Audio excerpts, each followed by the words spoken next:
Hello and welcome to the Big Yearning podcast, released alternate Mondays at 5 p.m. UK time.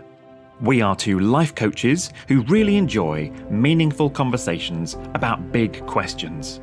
Our work and our lives have been shaped by these questions, and they've taken us to some amazing places in our lives and in ourselves. We all long for things. We all carry big yearnings in our hearts. And over the next hour or so, we hope to touch on some of these feelings and perhaps give you ideas or insights to help you get clearer about what you long for and how to get it.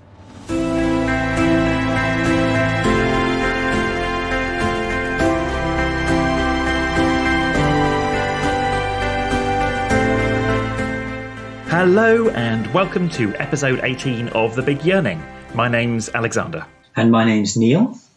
And in today's episode, we're going to be talking about how to recognise our own strengths, how to play to them and make sure that they're working for you, and what tends to get in the way of us really recognising what we're good at and bringing it to the fore. Don't forget to follow The Big Yearning on social media. You can find a Big Yearning page on Facebook, and there's an Instagram account called The Big Yearning. And do remember to tell all your friends and family and everyone about this podcast if you think it might be useful for them. If there's an episode we've done that could help somebody you know, or that could inspire them, or that could, just assist them to making those next steps in their lives, do let them know about the podcast. We're going to begin, as we always do, with our check-ins. A check-in is just a short conversation between two people. One person speaks at a time. This is a thing that Neil and I do between ourselves and with others.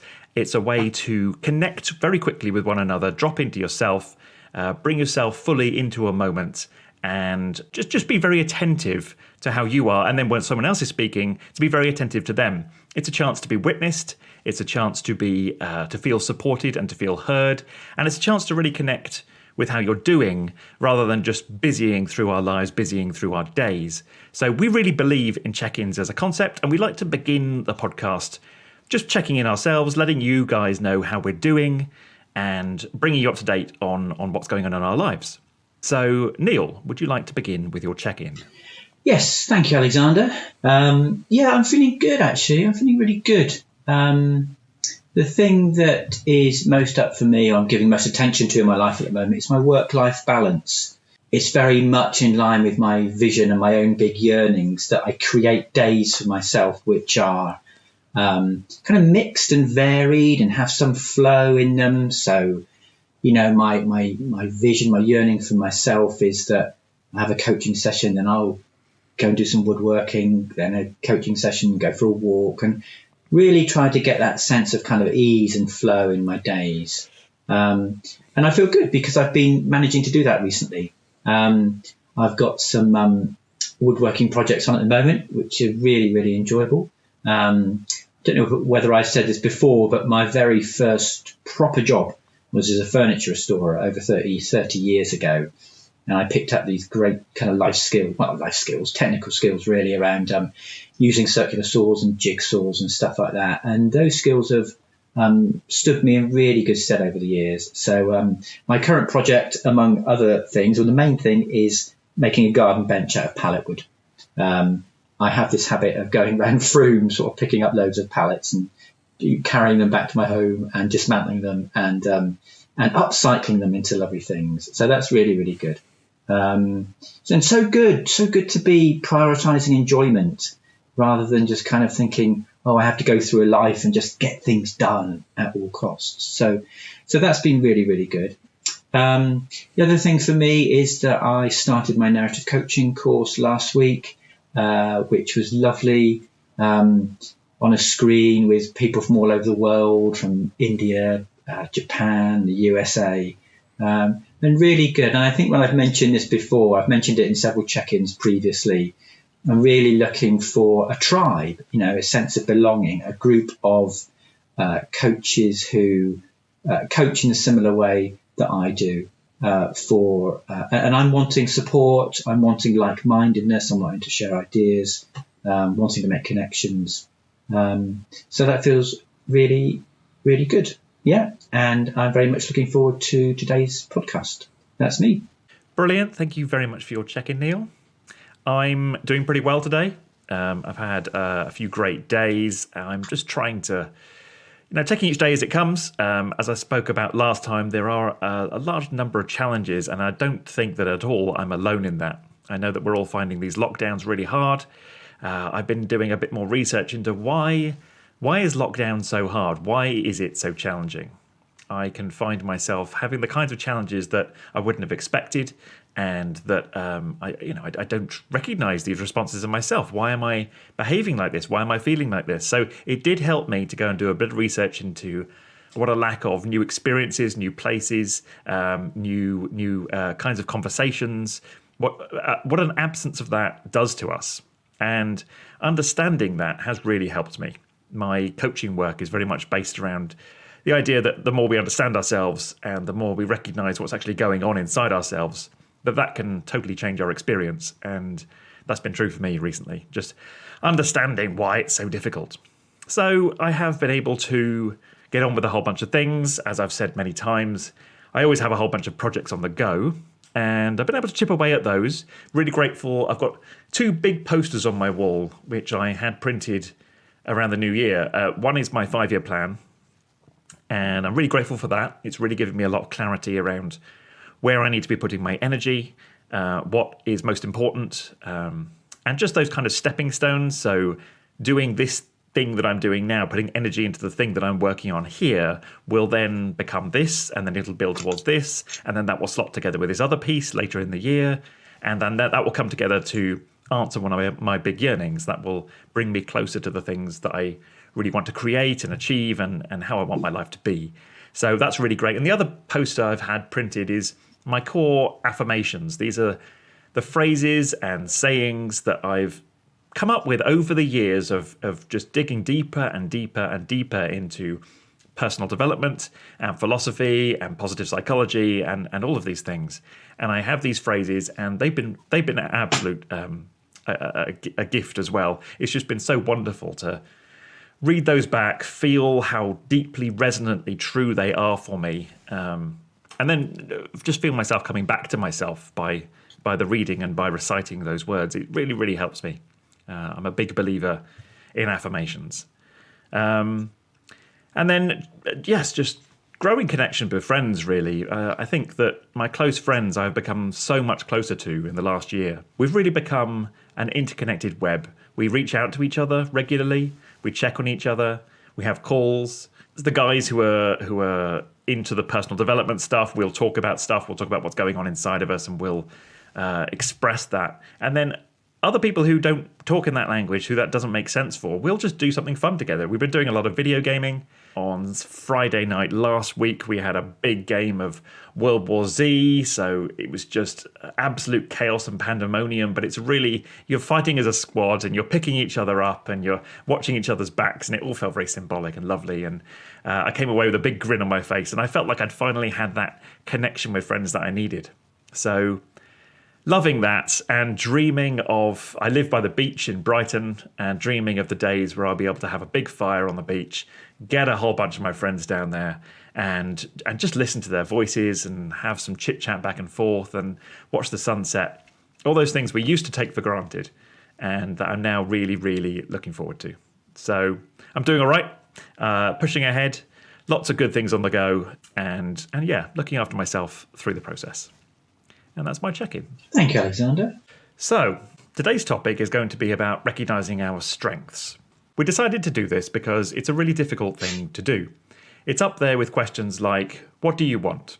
If someone just pops up in your life, walks up to you and says, you, what do you want? It can be extremely difficult to answer that unless you've already prepared your answer, unless you've already done a lot of reflecting on it. And in our episode on visioning, we talked about this. We talked about beginning to connect with what's really important to us, beginning to decide what it is that we really want out of our lives, and then setting ourselves on a course and making a vision for where we want to be going. Recognizing our strengths, I think, is a lot like that. If someone were to just randomly say to you, hey, you, what are you good at? It's one of those questions that just sets us off. It can be very difficult to answer. It can feel very uncomfortable, and certainly, I don't know if this is a particularly British thing, but it can feel very wrong to talk about what we're good at, to say, I'm really good at this. I have a lot of passion for this. I've always been really good at it. Here's a whole bunch of examples of me doing amazingly at it. Now, I've been doing coaching work for 10 years. I was doing a whole bunch of training before that. And these days I can speak very confidently that I'm a very good coach. And that when I come out of a session, I know that I've often quite dramatically changed that person's perspective. And sometimes I've helped them turn their whole life around. And I can speak very passionately about that. And I can speak very confidently about that. But that is the result of practice and doing this over years and having to work through the levels of resistance of being able to say, I am good at this. Knowing our strengths is essential if we're going to answer our big yearnings, if we're going to get to the place in our lives where we feel really fulfilled and like we belong, like we're in the right place at the right time. It's just vital. If we don't know what we're good at, we don't know where to apply our energy, we don't know how to take the right steps that will align in order to take us in the right direction. I've got a little quote here from Sun Tzu, the Chinese philosopher who wrote a lot about, his main book was The Art of War, and he's writing as a general, but it's one of these books that can be applied to so many situations. He said, quite famously, if you know your enemy and you know yourself, you need not fear the result of 100 battles. If you know yourself but not your enemy, for every victory gained, you will also suffer a defeat. If you know neither the enemy nor yourself, you will succumb in every battle. We're talking a lot in this podcast about knowing ourselves and using that knowledge, using that wisdom, using that understanding in order to get ourselves to the places we want to be in our lives. And knowing your strengths is knowing what you can bring to a situation. It's knowing how you will succeed in a situation and making sure that those situations are aligned to make sure that your strengths are coming to the fore, that you actually get to shine, you get to succeed. The enemy here, well, we're going to be talking a bit today about what the enemy is. What is it that stops us claiming those strengths, celebrating them, making sure we're using them, making sure that we get a chance to shine and succeed and do well? What is it that holds us back from that? So if we understand what our strengths are, what we're bringing to the table, and if we understand what's holding us back, then we will get to where we want to be. It's one of the pieces that fits in with a vision, that fits in with self-knowledge and understanding, that fits in with healing, that fits in with all these pieces which eventually make us into the person who is going to get to where we want to be. That's a bit of introduction to what we're talking about today. Anything you want to add to that, Neil? I just want to pick up on something that you said at the very beginning of that piece, Alexander. This thing that you said about you ask someone the question, what do you want? And they'll sort of stumble and fumble and they just won't know. And what a terribly kind of challenging question that is sometimes. And it made me think of my partner who has this phrase, celebrating my achievements. She's someone who's very confident in doing that. And like you said about your coaching, you know that you're a good coach. And I find that for myself, it's about getting into that place where I know a strength that is true for myself, but I'm not at the pole of underselling myself, but also I'm not at the pole of a kind of egotistical arrogance, so not a kind of inflated, but just to say, well, like woodworking, I can say, right, yeah, okay, I'm really good at woodworking. Doesn't mean to say that every single piece of thing I produce with a piece of wood is going to be brilliant. There'll be some kind of failures, but generally speaking, yeah, I'm good at that. And as I say it, it's almost like, it's something that people can practice with. Practice saying it. I'm good at this. I'm good at this, and kind of feel the energetics of that in your body. So yeah, I just wanted to pick up on that. What a kind of challenge it is. And the first thing I wanted to say was I wanted to talk about strengths and values and how they relate. Because when I was thinking about the topic for this podcast, I was thinking about my strengths, and I was thinking about the job that I've done the most in terms of years throughout my life, and that was working as a psychiatric nurse. And I was thinking to myself, I was really good at that. I had a lot of strengths, or I displayed a lot of strengths. but I wasn't enjoying it. So then I started to think about this kind of curious question about, well, I'm displaying some strengths, but I'm not enjoying it. And then I thought, that's because I'm not aligned with my values. So just a little bit of a backstory, I really enjoyed nursing in my early years, but then, I struggled with kind of aspects of the job in terms of the organization and the infrastructure and stuff. And it just got to a point where, I was good at it. And the interesting thing was people were saying, oh, Neil, you really shouldn't leave. You're so good at it. We really need people like you. And then there's this kind of tension. And I say, oh, yes, but I'm not enjoying it. So I'd really, really encourage people to, if they want to kind of discover what their strengths are. For some people, like you said, that question, what are you good at, might be a very difficult one to answer. And maybe a good starting place for people is to think, well, okay, what do I really value? What's important to me? What matters to me? And then you might find that the strength that you have, a behavior that you show, or capacity that you have is very closely aligned with that. So, yeah, that's really, really important for me because, values is about who we are and what we want at our deepest, at the deepest level of ourselves. And just thinking about, when I was doing something like doing the nursing and towards the end, I was good at it, but I wasn't really feeling fulfilled.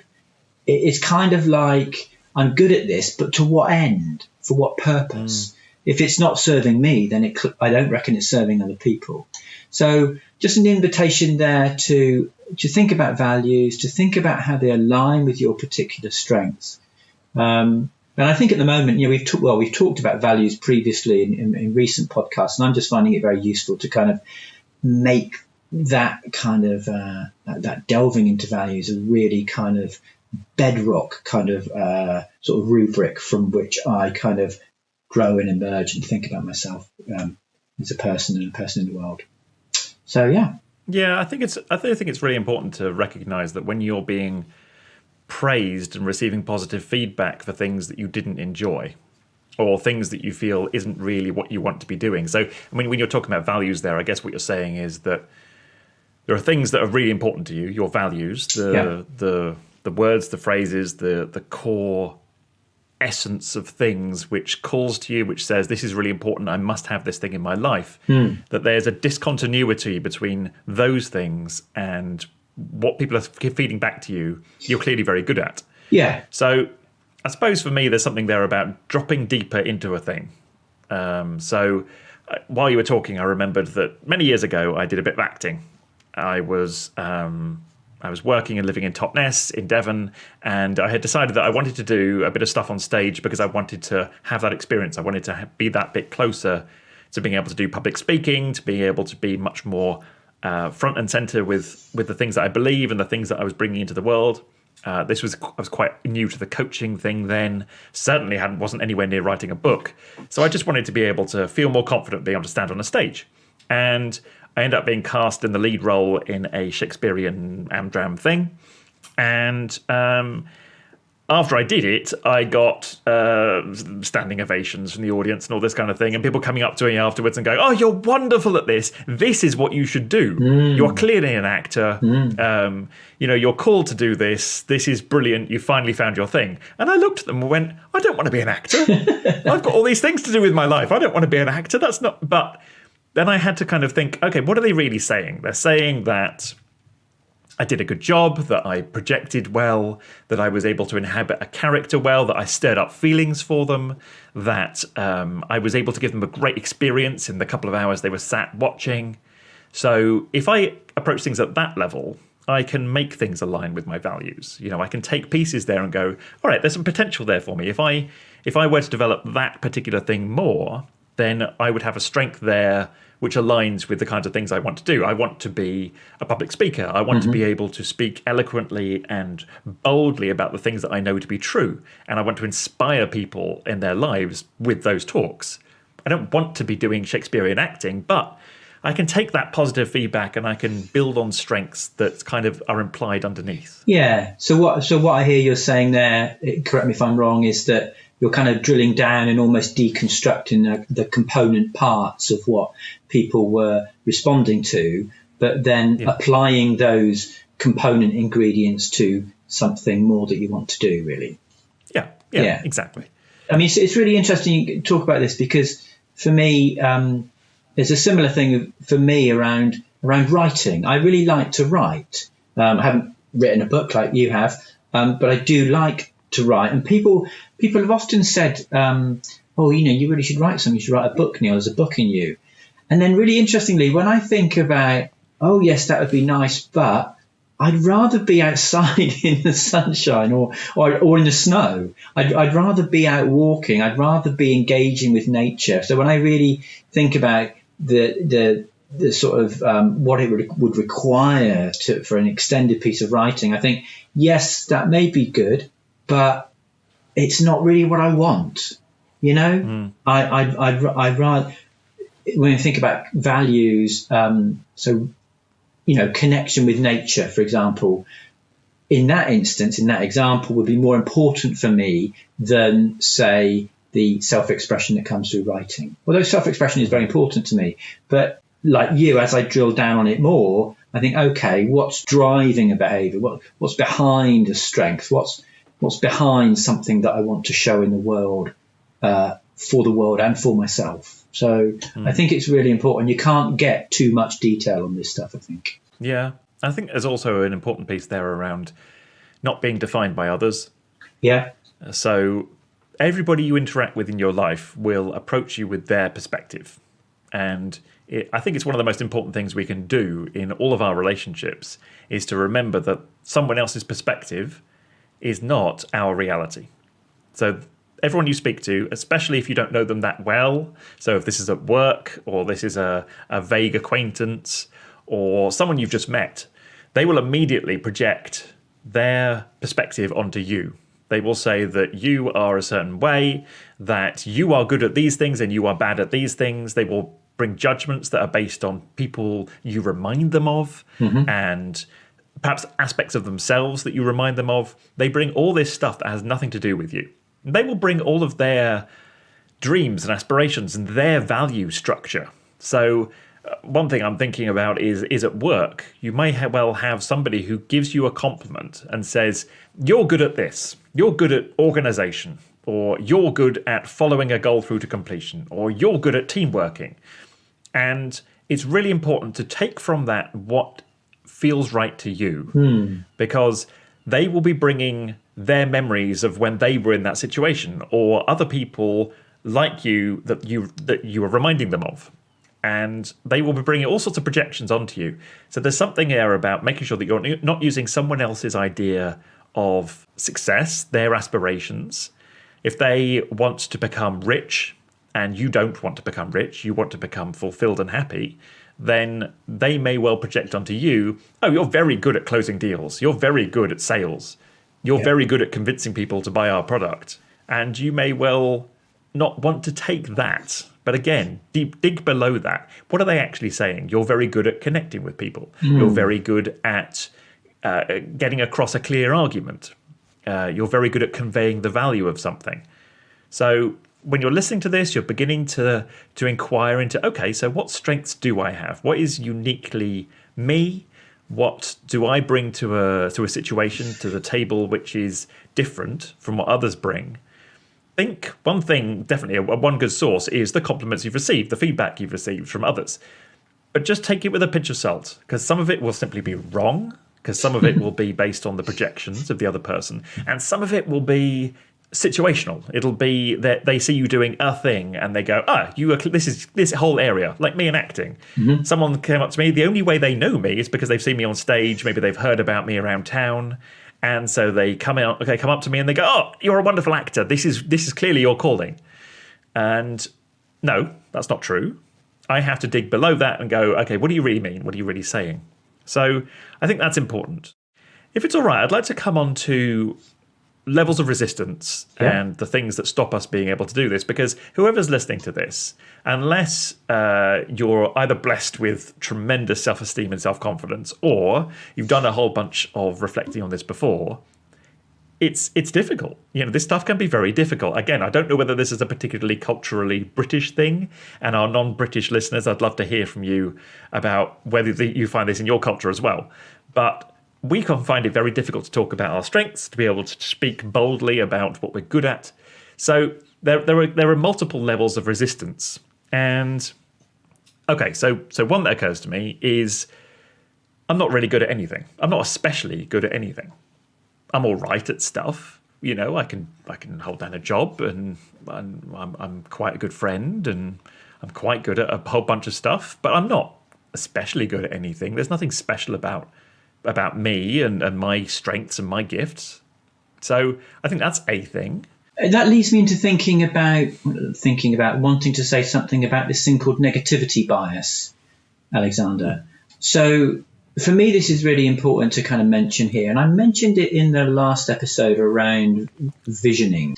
And in this instance, in terms of recognizing our strengths, negativity bias or understanding it is important when we want to be in a position where we can truly accept positive feedback. And negativity bias is where this can get in the way. So if we can receive positive feedback, then that strengthens us. That strengthens our strengths, so to speak. We get an internalized sense of our own strength, our own capabilities, if we can truly let in positive feedback, which is genuine. There's that caveat, like you've just mentioned, it has to be genuine, it has to ring true. So if positive feedback you get rings true for you, there might still be some cognitive stuff going on for you, which means that might not go in. And one of those things, obstacles is negativity bias. Now, basically, this refers to our tendency to tend to learn from and use negative information far more than positive information. So, for example, we have a tendency to recall and think about insults more than compliments. We respond much more to adverse stimuli than we do to positive stimuli. We tend to dwell on unpleasant or traumatic thoughts more than pleasant ones. And we tend to focus our attention, generally speaking, much more on negative rather than positive information. Now, this stuff is very well known within sort of not just psychology circles, but I think it's almost become part of our common psychology. This isn't news to people as I say it. And there is a thought that negativity bias came into being because it had an adaptive evolutionary function. So we had to pay attention, thousands of years ago, to creatures that might attack us or eat us or do whatever. So we had to be aware of those kind of negative, kind of threatening stimuli. But those stimuli aren't so much around now, but it's almost like that hardwiredness to see negativity, to see threat, still remains. So it's a real problem for us to move that out of the way so that we can take things on more fully. And the antidote to that really is all around mindfulness. I mean, I talk a lot about mindfulness, and it's a strong part of my background. So you can just check in with yourself on a daily basis and start to recognize the thoughts that are running through your head, the feelings that are in your body. What are the helpful ones? What are the unhelpful ones? Which ones are serving you? So a lot of this is really about, if you can catch those kind of trains of thought and just slow the thinking down, create a bit of spaciousness in your mind. What's really going on here? Is that really true? Do I really believe that about myself? Not only is that truthful, but is that useful? If I continue with that train of thought, will it get me to where I want to be? All of that kind of stuff. And also another thing you can do to counter that that negativity bias is to really savor and bask in joyful moments. Really let those sink in. We've talked in recent podcasts about the capacity to really feel things in an embodied way and to listen to that. So a great counter to this negativity bias and all the negativity around us is, to savor those joyful moments outside, or those peaceful, intimate moments indoors with a loved one, or whatever it is, and savor it and just take it in. Don't try to shorten it or curtail it or move on to the next thing. So, and then that almost builds a kind of bank of sort of, evidential positive feeling that you can rely on. You can kind of trust that, So I just wanted to mention that. And if anybody wants to find out more about that stuff around negativity bias, really good website is the positivepsychology.com website. There's plenty of stuff there around mindfulness and cognitive distortions and all that kind of stuff. It's a really, really good resource. So do go there if you want to find out more about that kind of stuff. So yeah, I think there's a lot of stuff there around retraining our expectations and our responses to things. And I think one of the surprising things, I think for a lot of people, my clients and people who've read my book, is that it is possible to recondition ourselves to respond differently to situations. I think that really is a given assumption for a lot of people, that we'll basically always respond to things in the same way. We might be able to change, the choices we make and the things that we do consciously, but the ways we respond unconsciously to things are always basically going to be the same. That's just a written part of our personality. And that isn't true. It's borne out by evidence that isn't true. And personally, my experience of that has been, I've mentioned a number of times that earlier in my life, mental health and depression was a really big thing for me. I would tend towards depression from sort of teenage years onwards, and it really dominated my life until my mid to late 20s. And so I have a lot of experience of what it feels like to be in a depressed state, to that sort of downward trending, sad, disappointed, just negative responses to life, all those kinds of things. And then beginning to break through that, beginning to retrain my brain to think in different ways, to expect different things, that it's okay to celebrate good experiences, to anticipate happiness, to be able to embrace nice situations and experiences differently. And over the years, with conscious effort, I have been able to train my brain to respond differently to situations. And so this is totally doable stuff. And so coming back to our topic of recognizing our strengths, there can be a lot of reluctance. I mean, I think that there's a really interesting thing here around the topic of reluctance and avoidance, and the things that we avoid thinking about, and the things that we don't want to think about, and the things we don't want to focus on, all the things that we shy away from in our lives. I have a memory from when I was coaching. I think I might have mentioned this before, when I was being coached. And I mentioned flippantly at one point to my coach that people tell me that I think too much, that I overthink situations, that I'm always thinking too much, and that's a really common thing that I'm told. And my coach looked at me and said, no, your problem is not that you think too much. Your problem is that you don't think enough. Because we don't allow ourselves to follow things through to completion in our minds. We don't, in envisioning, for example, we will shy away from certain topics because they're too uncomfortable, because they take us to places that aren't okay for us, that can suddenly feel a little bit uncertain. So when we're beginning to think about our strengths and we're beginning to claim things for ourselves, this is something I'm really bloody good at. And I claim that as something that is mine and that it's okay. There can be a lot of avoidance and a lot of reluctance to do that work, to piece through all the feedback we've had, to work out what's beneath that feedback, to recognize our moments of success and pick apart the moments that mean success to us instead of success to somebody else. Because again, if somebody else is bringing their values of success, you may well look at a great moment in your life where you felt fantastic and then go, yeah, but it doesn't matter. It's not important. It doesn't count. So I'm going to ignore that situation because that wasn't really doing a good job. But if we can be okay with ourselves and we can be okay with claiming our values, what's most important to us, and then go, this thing here, this is something that I excel at. So I think it's important to recognize what causes us to shy away from that claiming, that pride, that joy in our own strength. It's such a good question and a very searching question. One of the things that pops up instantly, Alexander, is that kind of cultural sort of tendency to sort of like put ourselves out of the picture. It's not the done thing to big yourself up.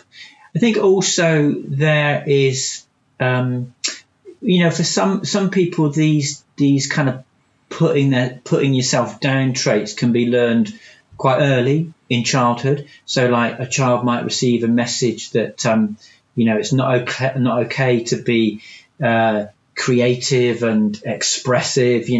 What you should be doing is being quiet, being kind of not seen or something like that. So I think, human beings as children from a very early age can learn to repress or deny their strengths, their kind of good qualities, because they're not sort of like acceptable within the family or within the society at large. And some of that stuff can get, I think, bashed out of us at school, that kind of natural kind of exuberance that people can show.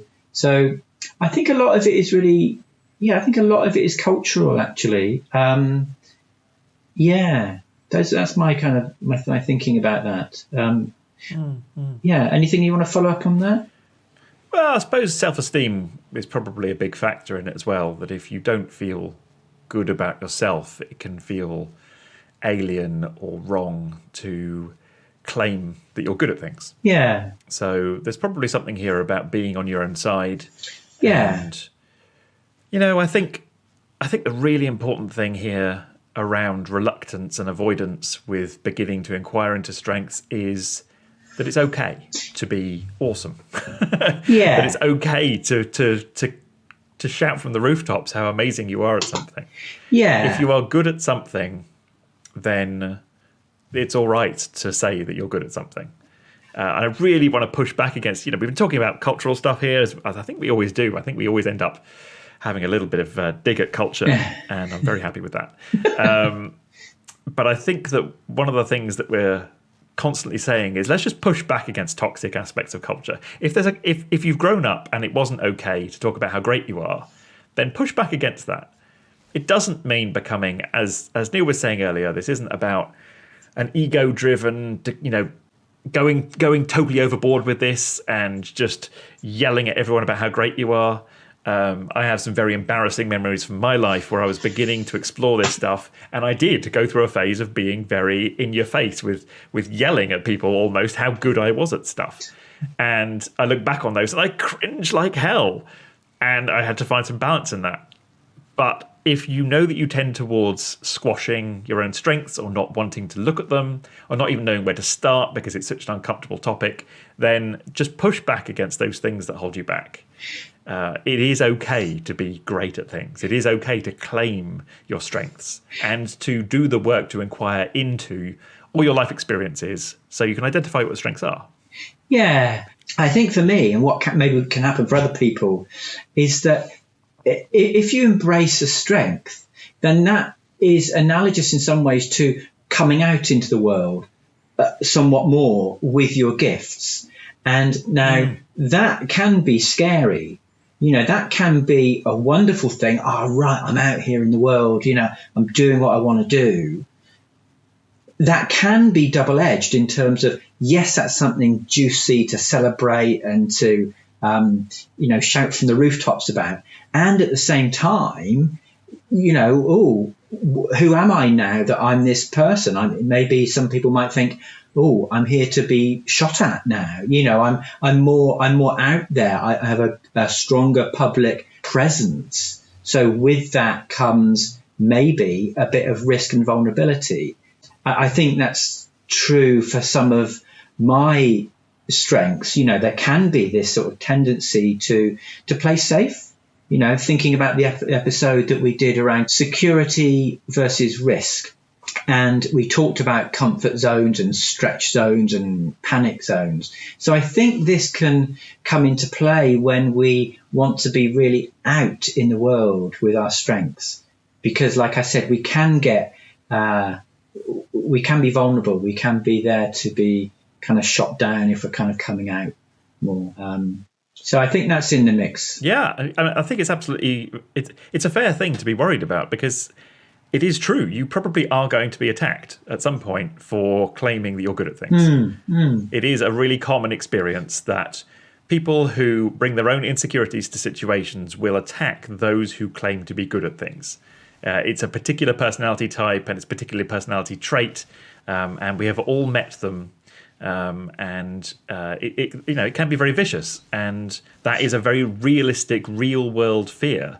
If you are aware that you're avoiding declaring yourself in the world, as Neil says, coming out to the world to a certain extent to declare that this is who you are, the values bit being this is what I stand for, and then the strengths bit being and this is what I'm really good at. If you know that you're kind of avoiding doing all that stuff, a very realistic, valid fear is that people are going to attack you when you come out, and when you say to the world, "This is who I am," and it can be valid. So there can be a certain part there about the thick skin you'll need to develop, but it's, to my mind, absolutely worth the hard work of getting there. Because what else are you going to do? Are you going to spend your life not really being you?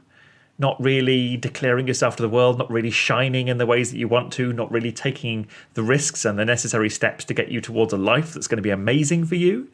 If you want to live your life in the shadows and not really step out into your confidence and into your true self, then okay, we all have reasons for doing that at different times in our lives. But I think there is an aspect to this episode which is an invitation to you, if you're listening to this, to step out into the world, to be able to step out of the shadows a little bit and go, you know what, this is what I stand for and this is what I'm great at. And I'm going to demonstrate that. Yeah. I'm going to maximize that. I'm going to really bring my gifts and what I can do for the world as strongly and as passionately as I can. Yeah, and it's really good to talk about this because as you're talking, I recognise for myself that my own experience is that when I do come out into the world with those strengths, there's a certain resoluteness that comes. There's actually a certain confidence does come, and which kind of makes sort of criticism wash over me a bit, or even become a little bit irrelevant. There's an analogy here that I thought of from my days of meditating. I used to go on a lot of retreats, and I encountered various meditation Buddhist teachers, and some of them would have a go at other traditions, would have a go at teaching methods or styles of other teachers. But the ones that I gave a lot of credence to and really followed were those ones who were so strong in their own how they were doing things, so strong in their own strengths in terms of what me and you are talking about here today, that they didn't need to diss anybody else. They didn't need to, and I was always struck by that. So to bring that back home to myself, then if I say I'm good at this, I'm really good at this, and then some criticism comes in, it's like, well, okay, you can have your point of view. It's kind of like different try or not my try. Someone can have a different opinion or whatever, but there's something about getting to a point where you can feel so resolute and solid in your strength, in who you are and what you believe and what's important to you, in those behaviours that you exhibit in relation to your strength, that you do become untouchable. Not to the point where you won't receive constructive criticism, but you'll be able to discern what is constructive criticism and what is someone just having a go out of envy or jealousy or comparison or something like that. So that's really helpful you spoke that, because it helped me to think, when I really step out into my strengths, there is something about it doesn't really matter what other people think, I suppose, at the end of the day. Yeah, I think there's another thing there, which is Brené Brown, in her work on vulnerability, talks about this idea of a vulnerability hangover, which is where you take these steps out into the world and you declare yourself and you drop your defenses, you drop your masks and you speak authentically and you let everyone see who you really are. And she's really big on that. That's her kind of core concept. She says that is the defense against endemic shame, toxic cultural shame, is to say, I'm not going to hide who I am. Here is who I am, and voice it in the world.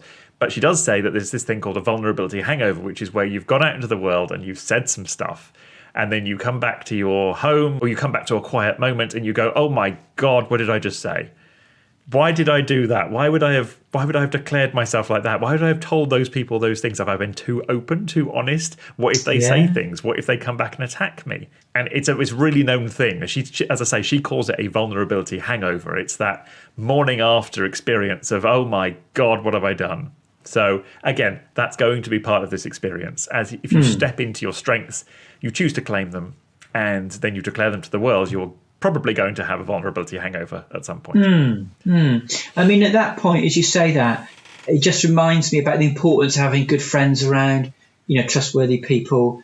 I've said this so often on these podcasts, but I think it remains true that with any aspect of personal development that you're working with, you're trying to kind of do for yourself, it's so important to have good people around you who know that you're trying to change or do something differently, so that when you do come back home, for example, with that vulnerability hangover, you've got people who around you who can sort of reorientate you, recalibrate you, say, it's okay, it's all right, you know why you're doing this, there's a purpose to this. Yes, it's going to feel risky, you're going to feel vulnerable.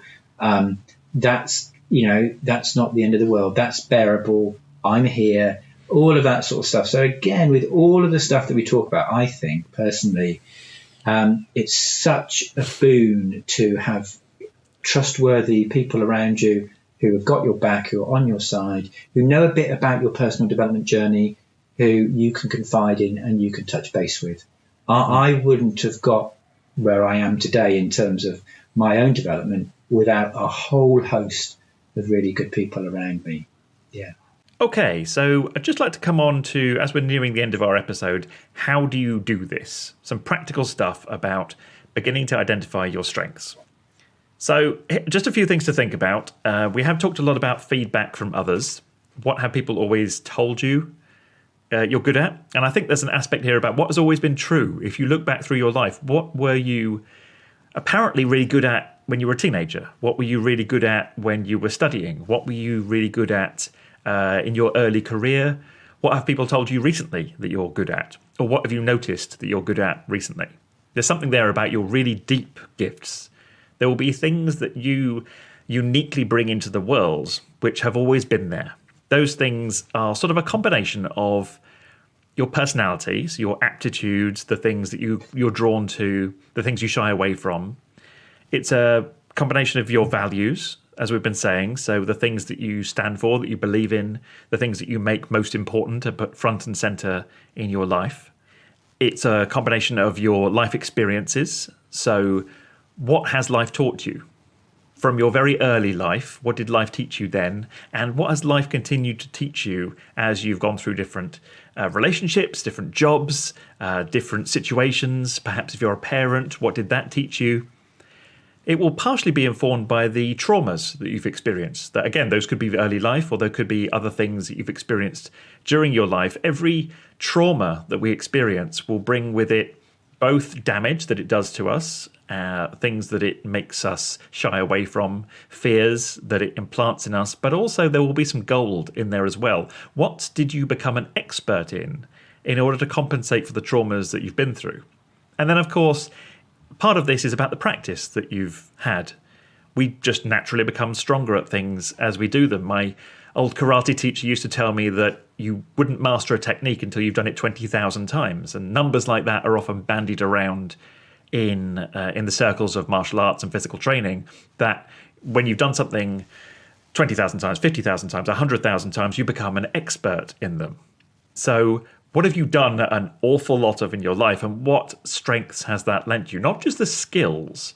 So not just I'm really good with Excel or I'm really good at woodworking, but what strengths come with that? What have you developed that's deeper than just the skills?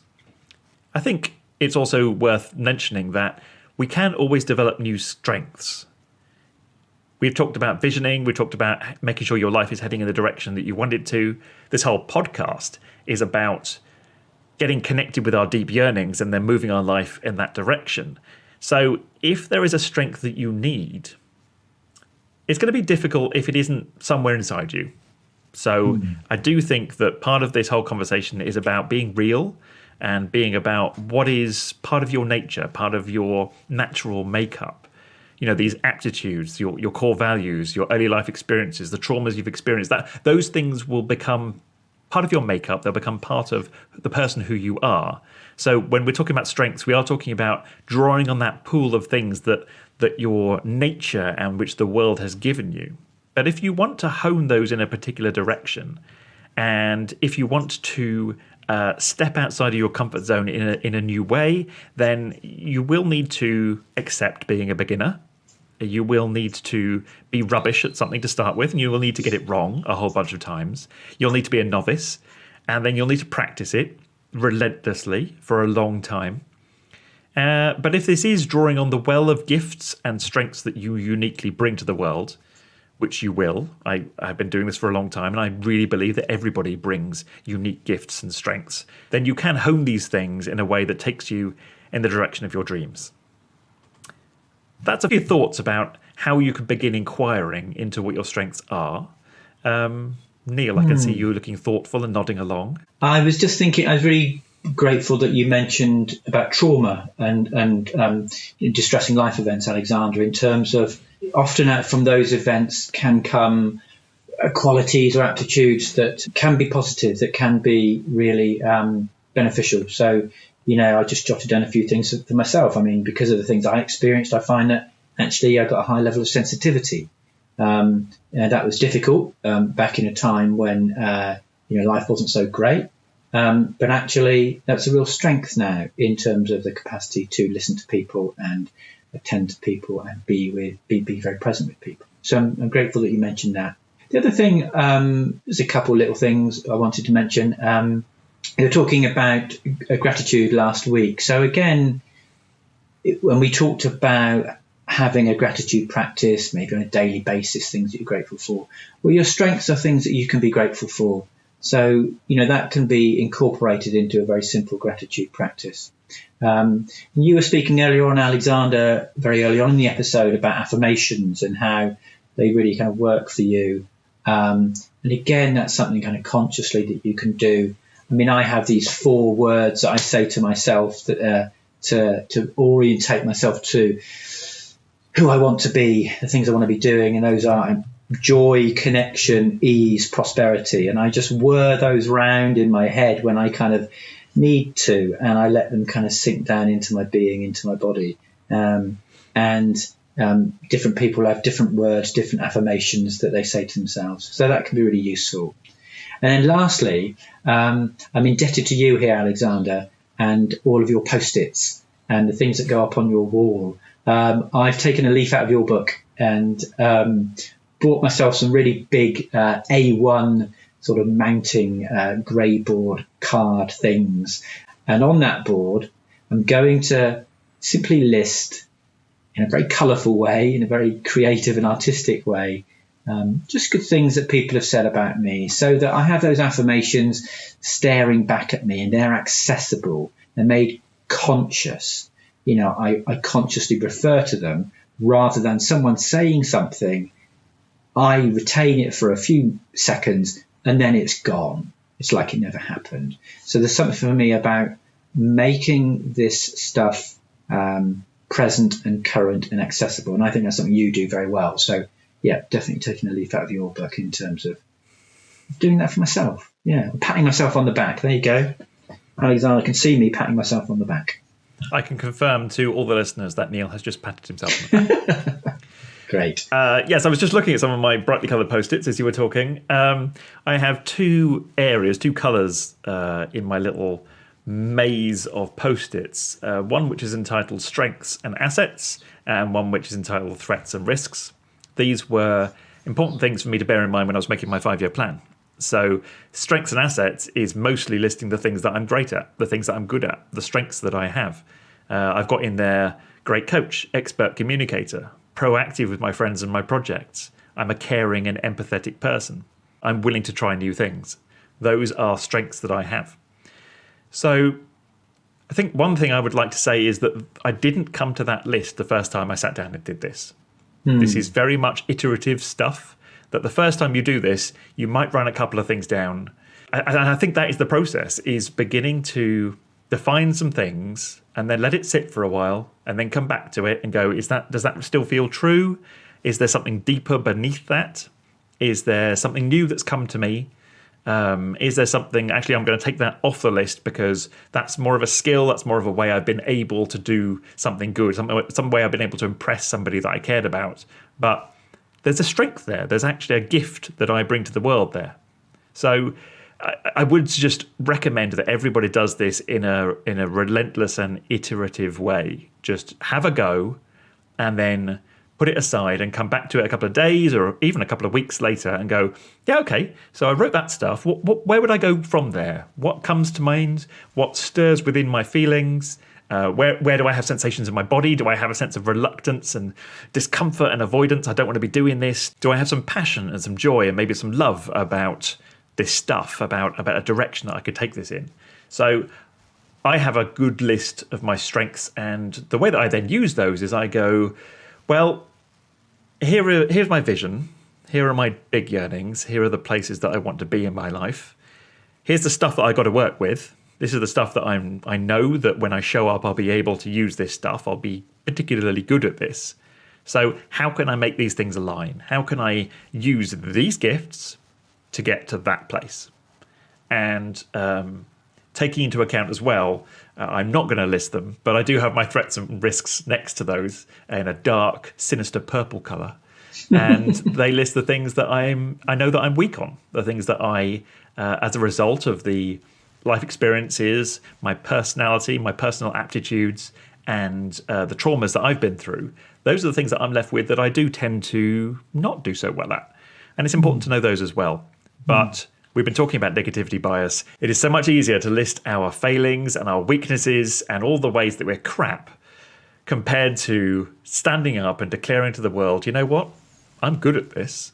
I want to end by saying, just reinforcing that it's okay to do that. It is okay to recognize that you are good at stuff, that you are uniquely good at stuff, that there's something you do that is beautiful and great and awesome.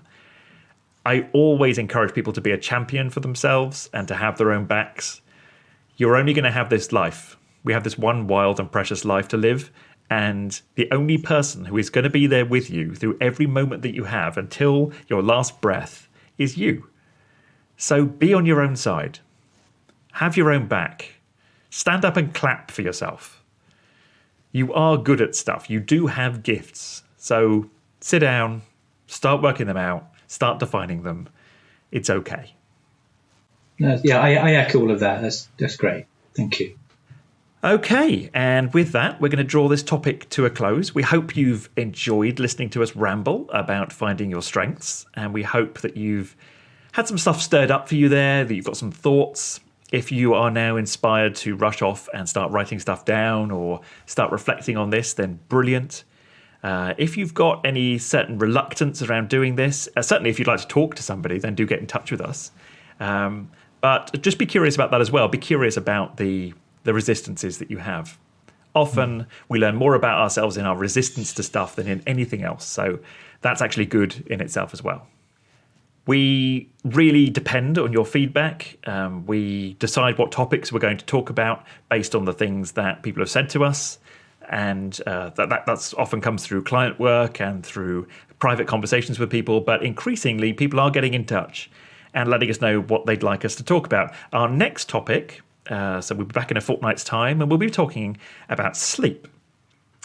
Sleep is obviously a very complex thing. As a lifelong insomniac, I have a lot to say about that. And that was, as I say, a direct request from a listener. If there's something you'd like us to talk about, if there's something that we've touched on that you'd like us to unpack further, or something we've never talked about that you'd like to hear our views on, or if there's something that you are personally struggling with that you would like us to just spend an hour exploring, then please do get in touch with us. We have the Facebook and Instagram accounts if you want to go to the Big Yearning on either of those. And you can, of course, get in touch with us personally.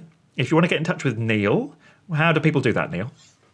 The best way to get in touch with me, Alexander, is through my website, www.coachingforlifefroome.co.uk, and just leave me a message there.